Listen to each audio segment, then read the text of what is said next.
Hi dear friends, welcome to chalk board stories. അപ്പോൾ നമ്മുടെ ഇന്നത്തെ ടോപ്പിക്ക് 10th പ്രിലിംസിൻ്റെ സ്റ്റേജ് 3 കഴിഞ്ഞ ക്വസ്റ്റ്യൻ പേപ്പറാണ് 11/25. അതിൻ്റെ പാർട്ട് 1 നമ്മൾ ഓൾറെഡി അപ്ലോഡ് ചെയ്തിട്ടുണ്ട്. ഇന്ന് അതിൻ്റെ പാർട്ട് 2 ആണ്. അതായത് ആദ്യത്തെ 25 ക്വസ്റ്റ്യൻസ് നമ്മൾ കഴിഞ്ഞു. ഇന്ന് 26ാമത്തെ ക്വസ്റ്റ്യൻ തൊട്ടാണ് നമ്മൾ ഇന്ന് പഠിക്കാനായിട്ട് പോകുന്നത്. ഓക്കെ, അപ്പോൾ നമ്മുടെ 26th ക്വസ്റ്റ്യൻ ആണ്. നോക്കാം നമുക്ക്. സാമൂഹ്യ പരിഷ്കരണ പ്രസ്ഥാനമായ ആത്മവിദ്യാസംഘം സ്ഥാപിച്ചതാര്? ആരാണ് ആത്മവിദ്യാസംഘം സ്ഥാപിച്ചത്? ആരാണ് ഇവിടെ? വൈകുണ്ഠസ്വാമി, ശ്രീനാരായണ ഗുരു, ചട്ടമ്പി സ്വാമി, വാഗ്ഭടാനന്ദൻ. ഇവരുടെ എല്ലാവരുടെയും മോക്ക് ടെസ്റ്റ് നമ്മൾ വർക്കൗട്ട് ചെയ്തിട്ടുണ്ട്. താല്പര്യമുള്ളവർ കയറി കണ്ടു നോക്കുക. ഒരു ടോപ്പിക് ഒന്ന് പഠിച്ചിട്ട് മോക്ക് ടെസ്റ്റ് കണ്ടു നോക്കുക. അപ്പോൾ ആരാണ് ആത്മവിദ്യാസംഘം? അത് നമ്മുടെ വാഗ്ഭടാനന്ദനാണ്. ഓക്കെ, അപ്പോൾ പഠിച്ചു വെച്ചു. ആത്മവിദ്യാസംഘം ആരുടേതാണ്? വാഗ്ഭടാനന്ദൻ്റെതാണ്. ഓക്കെ, ഏത് വർഷമാണെന്ന് ചോദിക്കാം. ഏത് വർഷമാണ്? 1917 വാഗ്ഭടാനന്ദൻ ആത്മവിദ്യാസംഘം ആരംഭിക്കുന്നത്. അദ്ദേഹത്തിന്റെ യഥാർത്ഥ നാമം എന്താണ്? വാഗ്ഭടാനന്ദന്റെ യഥാർത്ഥ നാമം എന്ന് പറയുന്നത് വയലേരി കുഞ്ഞിക്കണ്ണൻ ഗുരുക്കൾ. വയലേരി കുഞ്ഞിക്കണ്ണൻ ഗുരുക്കൾ എന്നുള്ളതാണ്. കുഞ്ഞിക്കണ്ണൻ ഗുരുക്കൾ. ഓക്കെ, ഇനി നമുക്ക് നെക്സ്റ്റ് നോക്കാനുള്ളത് എന്താണ്? വേറെ അദ്ദേഹമായിട്ട് ബന്ധപ്പെട്ട 2-3 പത്രങ്ങളുണ്ടല്ലോ. ഏതൊക്കെയാണ്?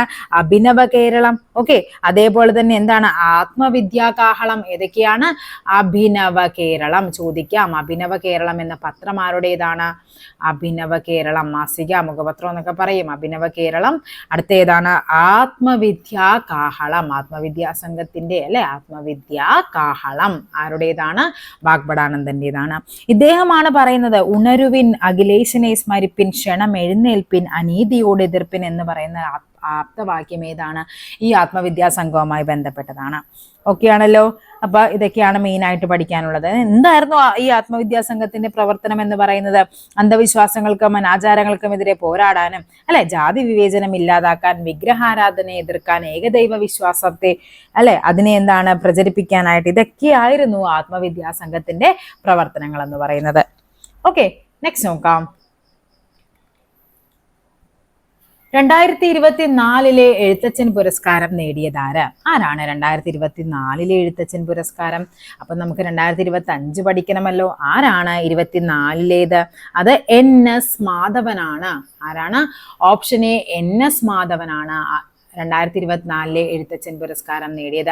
അങ്ങനെയാണെങ്കിൽ 2025 എഴുത്തച്ഛൻ പുരസ്കാരം ആർക്കാണ്? KG ശങ്കരപിള്ള. KG ശങ്കരപിള്ളയ്ക്കാണ് 2025 എഴുത്തച്ഛൻ പുരസ്കാരം ലഭിച്ചത്. ഓക്കെ, 2024 പറഞ്ഞു NS മാധവനാണെങ്കിൽ 2023 ആർക്കായിരുന്നു? അത് ഡോക്ടർ SK വസന്തൻ. SK വസന്തനാണ് 2023 ലഭിച്ചത്. ഓക്കെ ആണല്ലോ. നെക്സ്റ്റ് നോക്കാം.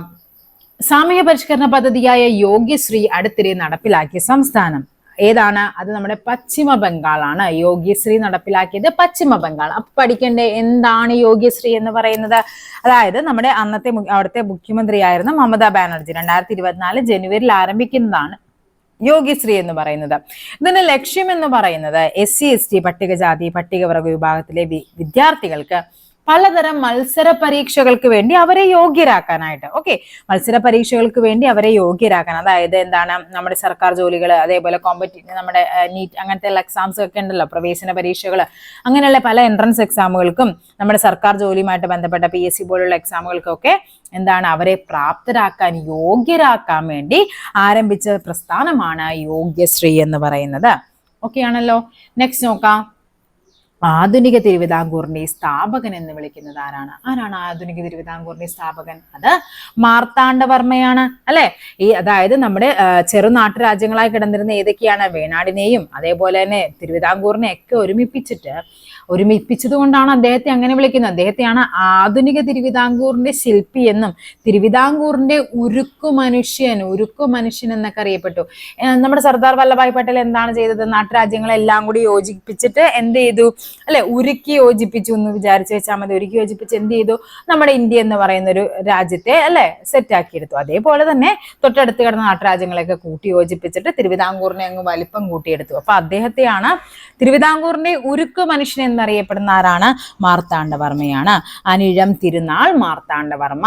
ഓക്കെ, 1729 മുതൽ 1758 വരെയാണ് അദ്ദേഹത്തിന്റെ കാലഘട്ടം എന്ന് പറയുന്നത്. ഓക്കെ, ഇദ്ദേഹവുമായിട്ട് ബന്ധപ്പെട്ട് നമുക്ക് പഠിക്കാനുള്ള മറ്റൊരു ഫാക്ടാണ് കുളച്ചൽ യുദ്ധം, അല്ലെ? 1741 റിപ്പീറ്റഡ് ക്വസ്റ്റ്യൻ ആണ്. 1741 കുളച്ചൽ യുദ്ധം എന്ന് പറയുന്നത് ഡച്ച് ഈസ്റ്റ് ഇന്ത്യ കമ്പനിയെ പരാജയപ്പെടുത്തുന്ന, അല്ലെ, അങ്ങനെ യൂറോപ്യൻ ശക്തിയെ പരാജയപ്പെടുത്തുന്ന ആദ്യത്തെ രാജാവായിട്ട്, ആദ്യത്തെ ഭരണാധികാരിയായിട്ട് ആര് മാറുകയാണ്? നമ്മുടെ മാർത്താണ്ഡവർമ്മ മാറുകയാണ്. പിന്നെ അദ്ദേഹവുമായി ബന്ധപ്പെട്ട മറ്റൊരു ഫാക്ടാണ് 1750 ജനുവരി 3 നടന്ന തൃപ്പടിദാനം. ഓക്കെ, അതായത് തന്റെ രാജ്യം മുഴുവൻ ആർക്ക് സമർപ്പിക്കുകയാണ്? ശ്രീ പത്മനാഭൻ, അല്ലെ, പത്മനാഭസ്വാമി ക്ഷേത്രത്തിന് പത്മനാഭന് സമർപ്പിച്ചിട്ട് ഇവരെല്ലാവരും എന്തായിട്ട് മാറുവാണ്? പത്മനാഭദാസന്മാരായിട്ട് മാറുവാണ്. അപ്പൊ അതിനെയാണ് തൃപ്പടിദാനം എന്ന് പറയുന്നത്. 1750 ജനുവരി 3. ഓക്കെ ആണല്ലോ. നെക്സ്റ്റ് നോക്കാം. 2024 സാഹിത്യത്തിനുള്ള നൊബൽ പ്രൈസ് സമ്മാനം ലഭിച്ചത് ആർക്കാണ്? 2024 അത് ഹാൻകാങ് ആണ്. ഹാൻകാങ് ദക്ഷിണ കൊറിയയിലെ നോവലിസ്റ്റായ ഹാൻകാങ്ങിനാണ്. ഓക്കെ, ആ ഹാൻകാങ്ങിന്റെ ആ സമയത്ത് സ്ഥിരമായിട്ട് ചോദിക്കുന്നതാണ്. ഹാൻകാങ്ങിന്റെ മറ്റ് കൃതികൾ ചോദിക്കാറുണ്ട്. ദി വെജിറ്റേറിയൻ, ഇതൊക്കെ ഇമ്പോർട്ടന്റ് ആയിട്ട് ചോദിക്കുന്നതാണ്. The vegetarian. ഓക്കെ ആണല്ലോ. അങ്ങനെയാണെങ്കിൽ 2025 നോവൽ നിങ്ങൾ നന്നായിട്ട് വായിച്ചിട്ട് വേണം പോകാൻ. 2025 സാഹിത്യത്തിനുള്ള നോബൽ ആരാണെന്ന് നമുക്കിപ്പോൾ പഠിച്ചു വെക്കാം. സാഹിത്യം 2025 സാഹിത്യത്തിനുള്ള നോബൽ ഹംഗേറിയൻ നോവലിസ്റ്റ് ആണ്.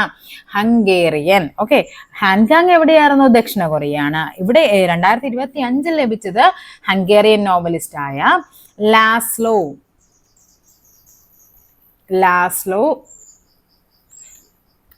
ക്രാസ്നാഹോർക്ക.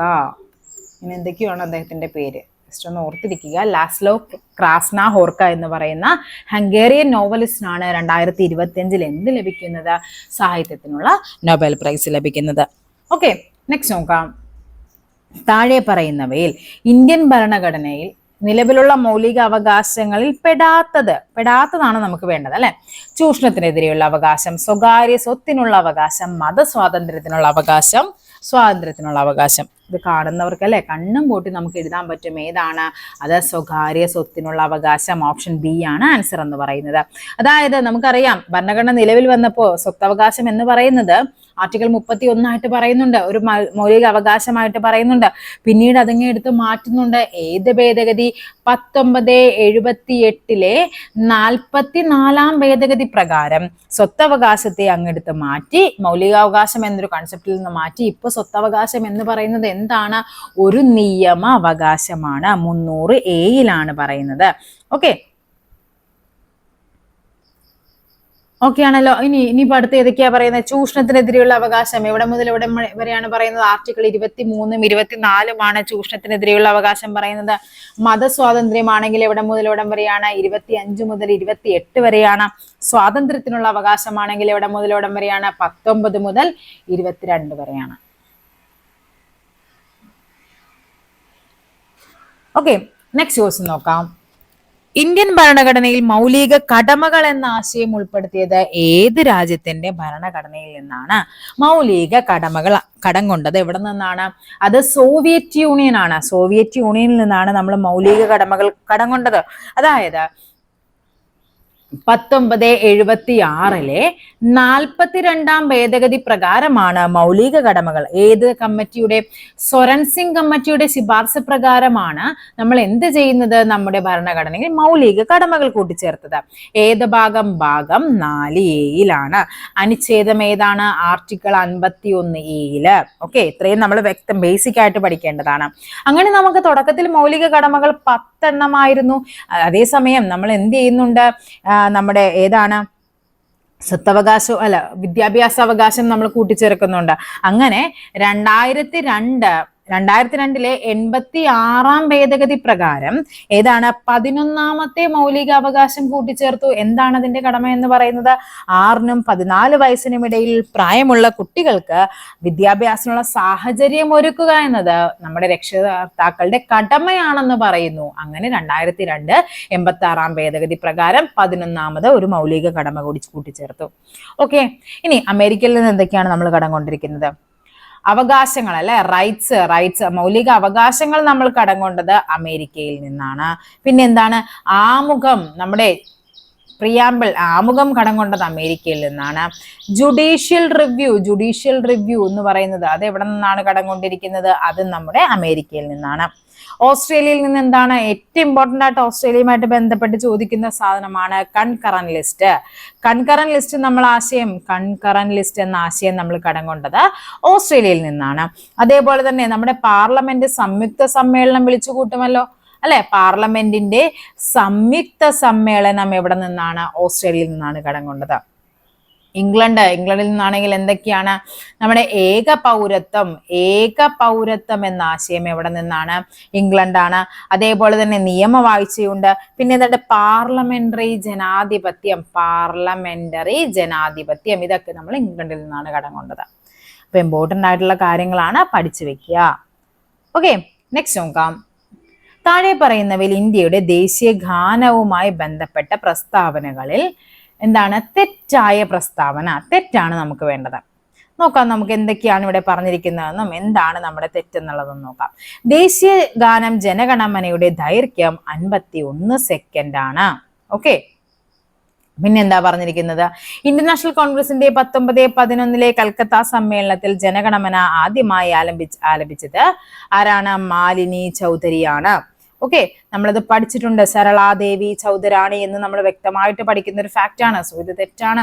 നമ്മൾ ഈ ദേശീയ ഗാനം, ദേശീയ ഗീതം ഇതുമായിട്ട് ബന്ധപ്പെട്ട് ചോദിച്ചിരിക്കുന്ന ക്വസ്റ്റ്യൻസിന്റെ ഒരു മോക്ക് ടെസ്റ്റ് ചെയ്തിട്ടുണ്ട് കേട്ടോ, വർക്ക്ഔട്ട് ചെയ്ത് നോക്കണേ. അപ്പൊ ഇത് തെറ്റാണെന്ന് നമുക്ക് മനസ്സിലായി. ഇനി എന്താണ് നമുക്ക് നോക്കാം. നോബൽ ഇനി അതേപോലെ ജനഗണമനയുടെ ദൈർഘ്യം 51 അല്ല, 52 സെക്കൻഡ് ആണ്. 1 സെക്കൻഡിന്റെ വ്യത്യാസമാണ് അവർ തന്നിരിക്കുന്നത്. സോ അതും തെറ്റാണ്. 1 തെറ്റാണ്, 2 തെറ്റാണ്. മൂന്നാമത്തെ നോക്കാം. നോബൽ സമ്മാന ജേതാവായ ബങ്കിം ചന്ദ്ര ചാറ്റർജിയാണ് എന്ത്? കവിതയിലെ വരികളാണ് ദേശീയ ഗാനം. ബങ്കിം ചന്ദ്ര ചാറ്റർജി ഏതാണ്? വന്ദേ മാതരമാണ്. സോ ആരാണ്? രവീന്ദ്രനാഥ ടാഗോറാണ് ദേശീയ ഗാനവും എഴുതിയത്. അപ്പൊ ആരാണ് ഇത്? ഏതാണ്? എല്ലാം തെറ്റാണ്. നമുക്ക് വേണ്ട തെറ്റായ പ്രസ്താവനയാണല്ലോ. സോ ഇവയെല്ലാം ഇവിടെ തെറ്റാണ്. ഓക്കെ, നെക്സ്റ്റ് നോക്കാം. ഇന്ത്യയിലെ മുഖ്യ വിവരാവകാശ കമ്മീഷനെ നിയമിക്കുന്നത് ആരാണ് നിയമിക്കുന്നത്? നിയമനം, നീക്കം ചെയ്യൽ ഇതെല്ലാം ആരാണ്? രാഷ്ട്രപതിയാണ്. ഓക്കെ, ആരൊക്കെയാണ് നമുക്ക് പിന്നെ പറഞ്ഞിട്ടുണ്ട്. ഈ പറയുന്ന രാഷ്ട്രപതി നിയമിക്കുന്നുണ്ട് എങ്കിലും ഈ രാഷ്ട്രപതിക്ക് ഇങ്ങനെ ഒരാളെ നാമനിർദ്ദേശം ചെയ്യുന്നത് ഒരു കമ്മിറ്റിയാണ്. ആ കമ്മിറ്റിയുടെ അധ്യക്ഷൻ എന്ന് പറയുന്നത് ആരായിരിക്കും? അത് പ്രധാനമന്ത്രിയാണ്, പ്രൈം മിനിസ്റ്റർ ആണ്. പിന്നെ എന്താണ്? അതേപോലെ തന്നെ ലോകസഭയിലെ പ്രതിപക്ഷ നേതാവും കൂടി ഉണ്ടാകും. പിന്നെ ആരാണ്? ഒരു ക്യാബിനറ്റ് മന്ത്രി, നമ്മുടെ പ്രധാനമന്ത്രി നാമനിർദ്ദേശം ചെയ്യുന്ന ഒരു ക്യാബിനറ്റ് മന്ത്രിയും കൂടി ഉണ്ടാകും. ഇങ്ങനെ ഇവര് 3 പേരും കൂടി ചേർന്നിട്ടാണ് എന്ത് ചെയ്യുന്നത്? ആരെ വേണമെന്ന് രാഷ്ട്രപതി കൂടി ശുപാർശ ചെയ്യുന്നത്. അതിൽ പ്രകാരമാണ് നമ്മുടെ രാഷ്ട്രപതി എന്ത് ചെയ്യുന്നത്? ഇവരെ അങ്ങ് നിയമിക്കുന്നത്. ഓക്കെ, അതേപോലെ തന്നെ എന്താണ്? വിവരാവകാശ നിയമം പാർലമെന്റ് പാസ്സാക്കുന്നത് എന്നാണ്. അത് 2005 അങ്ങനെ കേന്ദ്ര വിവരാവകാശ കമ്മീഷൻ രൂപീകൃതമാകുന്നത് എന്നാണ്? 2005 ഒക്ടോബർ 12 കേന്ദ്ര വിവരാവകാശ കമ്മീഷൻ രൂപീകൃതമാകുന്നത്. നെക്സ്റ്റ് നോക്കാം. താഴെ പറയുന്നവയിൽ ദേശീയ മനുഷ്യാവകാശ കമ്മീഷനുമായി ബന്ധപ്പെട്ട ശരിയായ പ്രസ്താവനകൾ.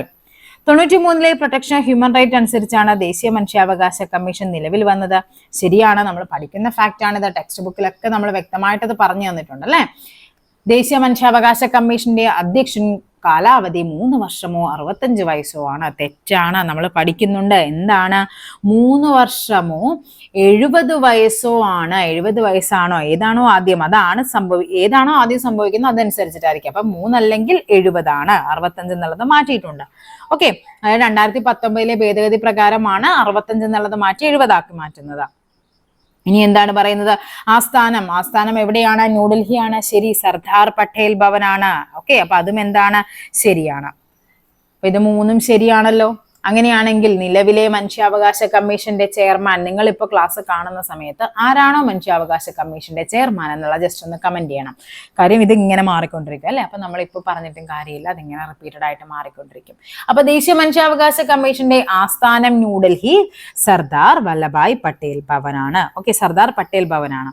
അതേപോലെ തന്നെ ആദ്യത്തെ ചെയർമാൻ ചോദിച്ചു കഴിഞ്ഞാൽ അത് ആരാണ്? അതും റിപ്പീറ്റഡ് ആണ്, 10th പ്രിലിംസിനൊക്കെ റിപ്പീറ്റഡ് ആയിട്ട് ചോദിക്കുന്നതാണ്. ആദ്യത്തേത് ചോദിച്ചു കഴിഞ്ഞാൽ അത് ജസ്റ്റിസ് രംഗനാഥ മിശ്രയാണ്.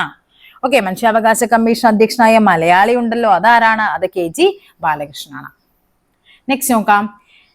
ഇന്ത്യൻ ഭരണഘടനയിലെ ചില വകുപ്പുകളും അവയുടെ വിവരണവും നൽകിയിരിക്കുന്നു. ചേരുംപടി ചേർക്കാൻ. തൊട്ടുകൂടായ്മ കാണുമ്പോൾ തന്നെ നമുക്കറിയാം ആൻസർ ഏതിലേക്ക് പോകും എന്നുള്ളത്. തൊട്ടുകൂടായ്മ എന്താണ്? വകുപ്പ് 17 മഹാത്മാഗാന്ധിക്ക് ജയ് വിളിച്ചുകൊണ്ട് പാസാക്കിയ വകുപ്പാണ്. ഇനി വിദ്യാഭ്യാസത്തിനുള്ള അവകാശം, അതും നമുക്കറിയാൻ പറ്റും അല്ലെ, 21A ആണ്. ഇന്ത്യൻ ഭരണഘടനയുടെ ഹൃദയവും ആത്മാവും എന്ന് പറയുന്നത് ആർട്ടിക്കിൾ 32, അതായത് റിട്ടുകളെ പറ്റി പറയുന്നു. ജീവന്റെയും വ്യക്തി സ്വാതന്ത്ര്യത്തിന്റെയും സംരക്ഷണം എന്ന് പറയുന്നത് വകുപ്പ് 21 ആണ്. അപ്പൊ ഏതാണ്? A4 ആണ്. A4. B എന്ന് പറയുന്നത് എന്താണ്? B1 ആണ്. C2 ആണ്. D3 ആണ്. ഓപ്ഷൻ A ആണ് ആൻസർ ആയിട്ട് വരേണ്ടത്. ഓക്കെ, അതായത് ഞാൻ നേരത്തെ പറഞ്ഞില്ലേ 21A എന്ന് പറയുന്നത് നമ്മുടെ 2002 86 ഭേദഗതി പ്രകാരം കൂട്ടിച്ചേർത്തതാണിത്, മൗലിക അവകാശമാക്കി മാറ്റുന്നത്. ഓക്കെ, ഇനി ഈ ഇന്ത്യൻ ഭരണഘടനയുടെ ഹൃദയവും ആത്മാവും എന്നത് വിശേഷിപ്പിച്ചത് ആരാണ്? അത് നമ്മുടെ ഡോക്ടർ BR അംബേദ്കർ ആണ് അങ്ങനെ വിശേഷിപ്പിക്കുന്നത്. നെക്സ്റ്റ് നോക്കാം. ഇന്ത്യയിൽ ഭാഷാടിസ്ഥാനത്തിൽ സംസ്ഥാനങ്ങൾ രൂപീകരിക്കുന്നതിനായി നിയോഗിക്കപ്പെട്ട സംസ്ഥാന പുനഃസംഘടനാ കമ്മീഷന്റെ അധ്യക്ഷനാരാണ്? നമ്മൾ എങ്ങനെയാണത് പഠിക്കുന്നത്? ഫസൽ അലി കമ്മീഷൻ അല്ലെ, ഫസൽ അലി കമ്മീഷൻ ആണ് അധ്യക്ഷൻ. അതിന്റെ കൂട്ടത്തിൽ ഉണ്ടായിരുന്ന ആരൊക്കെയാണ്? HN കുൻസ്രു ഉണ്ടായിരുന്നു, KM പണിക്കർ, സർദാർ KM പണിക്കർ ഉണ്ട്, HN കുൻസ്രു, അങ്ങനെ 3 പേരായിരുന്നു കമ്മീഷനിലെ അംഗങ്ങൾ എന്ന് പറയുന്നത്. ഓക്കെ, അങ്ങനെ അവർ 55 കമ്മീഷൻ എന്ത് ചെയ്യുന്നുണ്ട്? 55 ആയപ്പോഴേക്കും 1955 അവർ റിപ്പോർട്ട് സമർപ്പിക്കുകയും 56 സംസ്ഥാനങ്ങളുടെ പുനഃസംഘടനാ നിയമം വരികയും അതിലൂടെ 14 സംസ്ഥാനങ്ങൾ ആദ്യമായിട്ട് ഇന്ത്യയിൽ നിലവിൽ വരികയും ചെയ്യുന്നുണ്ട്. അപ്പൊ ഫസൽ അലിയുടെ കൂടെ ഉണ്ടായിരുന്ന ആരൊക്കെയാണ്? HN കുൻസ്രുവും സർദാർ KM പണിക്കറുമാണ്. ഓക്കെ, നെക്സ്റ്റ് നോക്കാം. പൊതുസ്വഭാവമുള്ള കാര്യനിർവഹണത്തിൽ ഏർപ്പെട്ടിട്ടുള്ളവർ നിയമപരമായി നിർവഹിക്കേണ്ട ഒരു കടമ നിറവേറ്റുന്നതിൽ വീഴ്ച വരുത്തിയാൽ തങ്ങളുടെ കർത്തവ്യം നിയമാനുസരണം നിർവഹിക്കണമെന്ന് ആജ്ഞാപിച്ചുകൊണ്ട് സുപ്രീം കോടതി പുറപ്പെടുവിക്കുന്ന റിട്ട് എന്താണ്? എന്താണത്? മാൻഡമസ്, നാം കൽപ്പിക്കുന്നു, അങ്ങനെയല്ലേ പറയുന്നത്? എന്താണ് അല്ലെ? വി കമാൻഡ്, നാം കൽപ്പിക്കുന്നു എന്നൊരു മീനിങ് ആണ്, എന്നൊരു ലാറ്റിൻ വേർഡിൽ നിന്നാണ് ഇത് വരുന്നത് കേട്ടോ. ഇനി എന്താണ് മറ്റെന്തൊക്കെയാണ്? Habeas corpus. ഹേബിയസ് കോർപ്പസ് എന്ന് പറഞ്ഞാൽ ശരീരം ഹാജരാക്കാൻ അല്ലെ, അന്യായമായിട്ടൊരാളെ തടവിൽ വെച്ച് കഴിഞ്ഞാൽ അതിലെന്താണ് അവരെ ശരീരം ഹാജരാക്കാനൊക്കെ എന്താണ്? ഹേബിയസ് കോർപ്പസ് ആണ്. അത് എന്താണ്? ശരീരം ഹാജരാക്കുക, അതാണ് അതിന്റെ മീനിങ് എന്ന് പറയുന്നത്. നെക്സ്റ്റ് എന്താണ്? കോ വാറന്റോ. കോ വാറന്റോ എന്ന് പറഞ്ഞാൽ എന്താണ് ചോദിക്കുന്നത്? എന്തധികാരം. എന്തധികാരം കൊണ്ടാണ് അല്ലെ ഒരു വ്യക്തി അയാൾക്ക് അർഹമായിട്ടൊരു സ്ഥാനത്തല്ല ഇരിക്കുന്നതെങ്കിൽ ചോദിക്കാൻ കോടതിക്ക് എന്തധികാരം എന്നൊക്കെ അവിടെ കയറിയിരിക്കാനെന്നുള്ളത്, അതാണ് കോ വാറന്റോ. സെർഷ്യോറി എന്ന് പറയുമ്പോൾ എന്താണ്? ഒരു കേസ് കീഴ്ക്കോടതിയിൽ നിന്ന് മേൽക്കോടതിയിലേക്ക് മാറ്റാനുള്ള ഉത്തരവിനെയാണ് സെർഷ്യോറി എന്ന് പറയുന്നത്. അപ്പൊ 5 റിട്ടുകളുണ്ട്: ഹേബിയസ് കോർപ്പസ്, കോ വാറന്റോ, മാൻഡമസ്, സെർഷ്യോറി, ഒരെണ്ണം കൂടി ഉണ്ടായിരുന്നല്ലോ,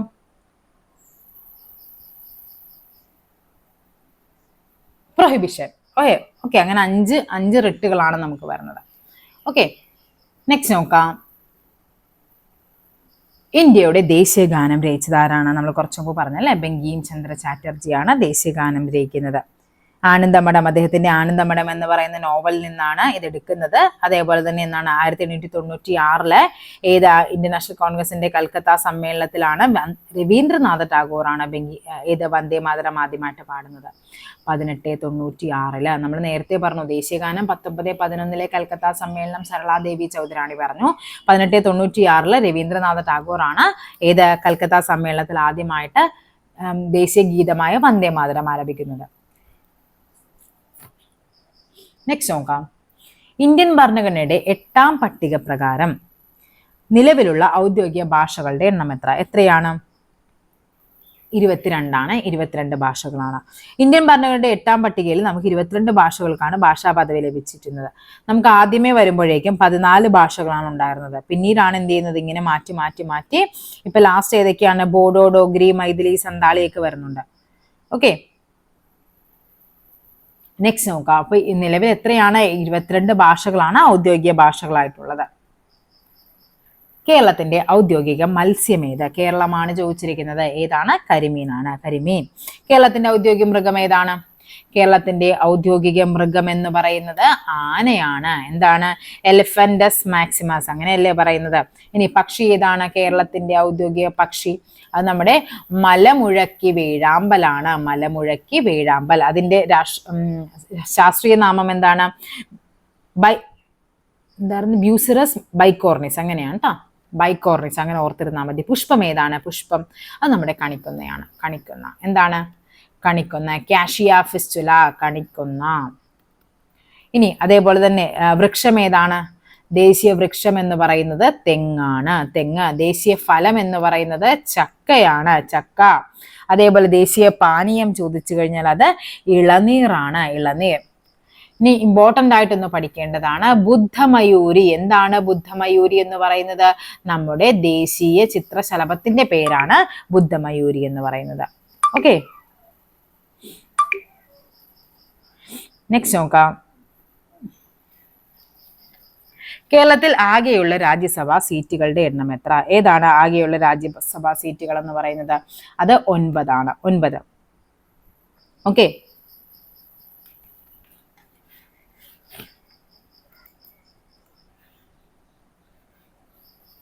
അപ്പൊ രാജ്യസഭാ സീറ്റുകൾ 9 ആണെങ്കിൽ നമുക്ക് ലോക്സഭാ സീറ്റുകൾ എത്രയാണ്?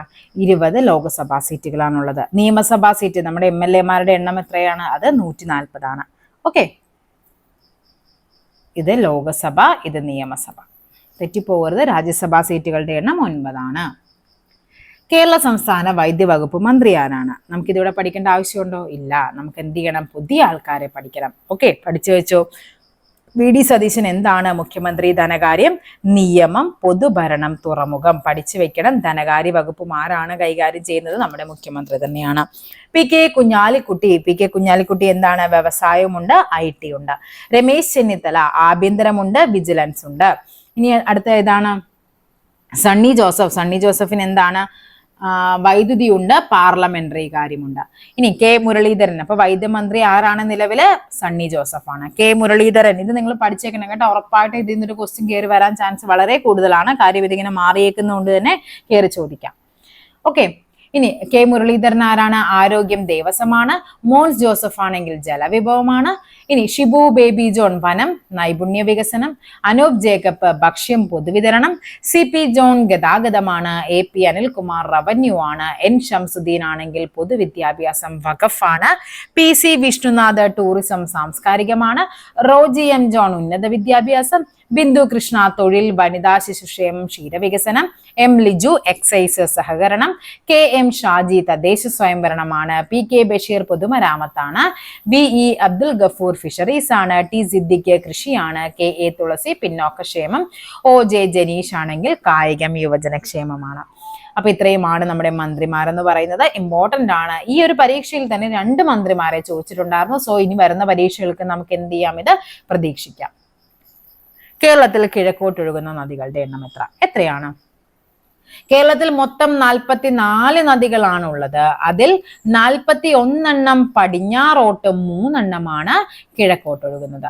41 നദികൾ പടിഞ്ഞാറോട്ടൊഴുകുന്നതിൽ ഏറ്റവും നീളം കൂടിയ നദി ചോദിച്ചു കഴിഞ്ഞാൽ അത് ഏതാണ്? അത് പെരിയാറാണ്. പെരിയാറാണ് ഏറ്റവും നീളമുള്ള നദി എന്ന് പറയുന്നത്. ഏറ്റവും നീളം കുറഞ്ഞ നദി ചോദിച്ചു കഴിഞ്ഞാൽ അത് മഞ്ചേശ്വരം പുഴയാണ്. 16 കിലോമീറ്റർ ആണ് മഞ്ചേശ്വരം പുഴയുടെ നീളം എന്ന് പറയുന്നത്. കിഴക്കോട്ടൊഴുകുന്ന നദികൾ ചോദിച്ചു കഴിഞ്ഞാൽ അത് ഏതൊക്കെയാണ്? കബനിയുണ്ട്, അതേപോലെ കബനി, ഭവാനി, പാമ്പാർ. കബനി, ഭവാനി, പാമ്പാർ, അങ്ങനെ 3 നദികളാണ് എന്ത് വരുന്നത്? കിഴക്കോട്ടൊഴുകുന്നത്. വയനാട് ജില്ലയിലെ തൊണ്ടാർമുടിയിൽ നിന്ന് ഉത്ഭവിക്കുന്നതാണ് കബനി. അത് കിഴക്കോട്ടൊഴുകുന്നതിൽ ഏറ്റവും വലുതാണ്. ഈ ഓർഡറിൽ തന്നെയാണ് കേട്ടോ. ഏറ്റവും വലുത്, ഏറ്റവും ചെറുത് പാമ്പാറാണ്. ബാണാസുര സാഗർ അണക്കെട്ടൊക്കെ എവിടെയാണ്? കബനിയുടെ പോഷക നദിയിലാണ്. ഇനി ഭവാനി ആണെങ്കിൽ എവിടെ നിന്നാണ്? നീലഗിരി കുന്നുകളിൽ നിന്ന് ഉത്ഭവിച്ച് പാലക്കാട് ജില്ലയിലെ അട്ടപ്പാടിയിലൂടെ ഒഴുകുന്ന നദിയാണ് എന്താ? ഭവാനി എന്ന് പറയുന്നത്. ഓക്കെ, പാമ്പാർ ആണെങ്കിലോ ഇടുക്കി ജില്ലയിലെ ദേവികുളത്തുള്ള ബെൻമൂറിൽ നിന്ന് ഉത്ഭവിക്കുന്നു. ഓക്കെ, എന്നിട്ട് എന്ത് ചെയ്യുന്നുണ്ട്? കിഴക്കോട്ടൊഴുകുന്നതിൽ ഏറ്റവും ചെറുതാണ്. പഠിച്ചു വെക്കണം. കബനി, ഭവാനി, പാമ്പാർ കിഴക്കോട്ടൊഴുകുന്ന 3 നദികളാണ്. കേരളത്തിലെ ഏറ്റവും വലിയ ജലസേചന പദ്ധതി ഏതാണ് കേരളത്തിലെ ഏറ്റവും വലുതെന്ന് പറയുന്നത്? മലമ്പുഴ, വാഴാനി, പീച്ചി, കല്ലട. ഏതാണ് വലുത് ചോദിച്ചു കഴിഞ്ഞാൽ അത് കല്ലടയാണ്. ആദ്യത്തേത് ചോദിച്ചു കഴിഞ്ഞാൽ അത് ഏതാണ്? ആദ്യത്തേത് മലമ്പുഴയാണ്. ഏറ്റവും കൂടുതൽ ജലസേചന പദ്ധതികളുടെ ജില്ല ചോദിച്ചു കഴിഞ്ഞാൽ അത് ഏതാണ്? അത് നമ്മുടെ പാലക്കാടുമാണ്. അതൊന്ന് ഓർത്തിരിക്കുക. നെക്സ്റ്റ് നോക്കാം. സൈലന്റ് വാലി സ്ഥിതി ചെയ്യുന്ന ജില്ല എവിടെയാണ്? സൈലന്റ് വാലി സ്ഥിതി ചെയ്യുന്നത് നമുക്ക് പാലക്കാടാണ് അല്ലേ. നമുക്കുള്ള നാഷണൽ പാർക്കുകളിൽ ഒരേ ഒരെണ്ണം മാത്രമാണ് എന്ത് ചെയ്യുന്നത് വേറൊരു ജില്ലയിൽ കിടക്കുന്നത്. ബാക്കി 4 എവിടെയാണ്? നമ്മുടെ ഇടുക്കി ജില്ലയിലാണ്. അപ്പൊ പാലക്കാടിലാണ് സൈലന്റ് വാലി ഉള്ളത്. മണ്ണാർക്കാട് താലൂക്ക് പഠിച്ചു വെച്ചോളാം. 1984 എന്ന് അന്നത്തെ പ്രധാനമന്ത്രിയായിരുന്നു ഇന്ദിരാഗാന്ധി ഉദ്ഘാടനം ചെയ്തു അല്ലെ. ദേശീയ ഉദ്യാനമായിട്ട് പ്രഖ്യാപിക്കുന്നതാണ് ഇന്ദിരാഗാന്ധി. ഉദ്ഘാടനം ചെയ്തത് ആരാണ്? 85 രാജീവ് ഗാന്ധിയാണ് ഉദ്ഘാടനം ചെയ്തത്. ഓക്കെ, നെക്സ്റ്റ് നോക്കാം. കേരള സംസ്ഥാന കായിക വകുപ്പ് മന്ത്രി ആരാണ് ഇപ്പോൾ നിലവിൽ കായിക വകുപ്പ് മന്ത്രി? O.J. ജനീഷ് ആണ് ഇപ്പോൾ നിലവിൽ കായിക വകുപ്പ് മന്ത്രി എന്ന് പറയുന്നത്. ഞാൻ പറഞ്ഞില്ലേ, ഒരേ ക്വസ്റ്റ്യൻ പേപ്പറിൽ തന്നെ 2 ക്വസ്റ്റ്യൻ ആണ് ചോദിച്ചിരുന്നത്. ചട്ടമ്പി സ്വാമികൾ ജനിച്ച കേരളത്തിലെ ജില്ല ഏതാണ്? ചട്ടമ്പി സ്വാമിയാണ്. എവിടെയാണ്? തിരുവനന്തപുരം ജില്ലയിലാണ് ചട്ടമ്പി സ്വാമികൾ ജനിക്കുന്നത്. എവിടെയാണ്? കണ്ണമ്മൂല അല്ലെ. ഏത് വർഷമാണ്? 1853 ഓഗസ്റ്റ് 25 ആര് ജനിക്കുന്നത്? ചട്ടമ്പി സ്വാമി. യഥാർത്ഥ നാമം അയ്യപ്പൻ എന്നും ബാല്യകാല നാമം കുഞ്ഞൻപിള്ള എന്നുമായിരുന്നു. യഥാർത്ഥ നാമം അയ്യപ്പൻ, ബാല്യകാല നാമം കുഞ്ഞൻപിള്ളയാണ്. ഓക്കെ, കഴിഞ്ഞൊരു ക്ലാസ്സിൽ ഞാൻ ഇതിൽ പറഞ്ഞത് അങ്ങോട്ടും ഇങ്ങോട്ടും മാറിപ്പോയിട്ടുണ്ടെന്നുകൊണ്ട് ഞാനൊന്ന് ജസ്റ്റ് കറക്റ്റ് ചെയ്തിട്ട് അതിൽ നോക്കിയിട്ട് ഞാനത് പിൻ ചെയ്തിട്ടേക്കാവേ. ഓക്കെ, പിന്നെ എന്താണ് അദ്ദേഹമായിട്ട് ബന്ധപ്പെട്ട് പഠിക്കാനുള്ളത്? ചട്ടമ്പി സ്വാമിയായിട്ട് ബന്ധപ്പെട്ട് വിദ്യാധിരാജ എന്നറിയപ്പെട്ടത് ആരാണ്? ചട്ടമ്പി സ്വാമിയാണ്. അദ്ദേഹത്തിന്റെ കൃതികളാണ് വേദാധികാര നിരൂപണം അല്ലെ, പ്രാചീന മലയാളം, അദ്വൈത ചിന്താപദ്ധതിയൊക്കെ ചട്ടമ്പി സ്വാമിയുടെ കൃതികളാണ്. നെക്സ്റ്റ് നോക്കാം. അയ്യങ്കാളി ജനിച്ചതെന്ന്. അയ്യങ്കാളി എന്നാണ് ജനിച്ചത്? 1863 ഓഗസ്റ്റ് 28 അയ്യങ്കാളി ജനിക്കുന്നത്. പഠിച്ചു വെച്ചോളണം. 63 ഓഗസ്റ്റ് 28 തിരുവനന്തപുരം ജില്ലയിലെ വെങ്ങാനൂരിൽ ജനിച്ചു. 1907 അദ്ദേഹം എന്താരംഭിക്കുന്നു? SNDPയുടെ മാതൃകയിൽ സാധുജന പരിപാലിനി അല്ലെ, സാധുജന പരിപാലന സംഘം ആരംഭിക്കുന്നു. അതേപോലെ അതിന്റെ മുഖപത്രമാണ് സാധുജന പരിപാലിനി എന്ന് പറയുന്നത്. വില്ലുവണ്ടി യാത്ര നടത്തി. അദ്ദേഹത്തെയാണ് ഗാന്ധിജി എന്ത് വിളിക്കുന്നത്? പുലയ രാജാവ് എന്ന് വിളിച്ച സാമൂഹ്യ പരിഷ്കർത്താവാണ് ആര്? അയ്യങ്കാളി എന്ന് പറയുന്നത്. ആരാണ് അദ്ദേഹത്തെ അങ്ങനെ അഭിസംബോധന ചെയ്തത്? മഹാത്മാഗാന്ധിയാണ്. ഓക്കെ, അതേപോലെ നമ്മുടെ ശ്രീമൂലം പ്രജാസഭയിൽ 1911 മുതൽ ശ്രീമൂലം പ്രജാസഭയിൽ അദ്ദേഹം എന്തായിരുന്നു? അംഗമായിരുന്നു. നെക്സ്റ്റ് നോക്കാം. വി രാമസ്വാമി നായ്ക്കർ സ്മാരകം സ്ഥിതി ചെയ്യുന്നത് എവിടെ? ഇത് ഇമ്പോർട്ടന്റ് ആണ് കേട്ടോ. അതായത് എവിടെയാണ്? വൈക്കമാണ്. അത് കറണ്ട് അഫെയർ ആയിട്ടും കൂടി ചോദിച്ചതായിരുന്നു. കാര്യം ഈ ഇടക്കാണ് അത് ഉദ്ഘാടനം ചെയ്യുന്നത്. ഓക്കെ, പെരിയോർ അല്ലെ, തമിഴ്നാട്ടിലെ സാമൂഹ്യ പരിഷ്കർത്താവായിരുന്നു ആര്? പെരിയോർ എന്നറിയപ്പെടുന്നത്. ഇദ്ദേഹം എന്ത് ചെയ്യുന്നുണ്ട്? വൈക്കം സത്യാഗ്രഹത്തിന്റെ ഭാഗമായിട്ട് അദ്ദേഹം ഇവിടെ വരുന്നുണ്ട്. അതുകൊണ്ട് തന്നെ അദ്ദേഹത്തെ അറിയപ്പെട്ട പേരാണ് എന്ത്? വൈക്കം വീരർ എന്നറിയപ്പെട്ടതും അല്ലെ. അതുകൊണ്ടാണ് അദ്ദേഹത്തിന് വേണ്ടിയിട്ട് നമ്മളിവിടെ എന്ത് ചെയ്യുന്നത്? ഒരു സ്മാരകം നിർമ്മിച്ചു കൊടുത്തത്. ഓക്കെ, അപ്പൊ 50 ക്വസ്റ്റ്യൻ ആയിട്ടുണ്ട് ഇപ്പൊ ഇതുവരെ. നമുക്ക് ബാക്കിയുള്ള ടോപ്പിക്കും ബാക്കിയുള്ള ഒരു 30 ക്വസ്റ്റ്യൻ കൊണ്ട് കഴിയുമ്പോഴേക്കും ഈ ഒരു ക്വസ്റ്റ്യൻ പേപ്പർ കംപ്ലീറ്റ് ആകും. അത് നമുക്ക് അടുത്ത ക്ലാസ്സിൽ ചെയ്യാം. Thank you.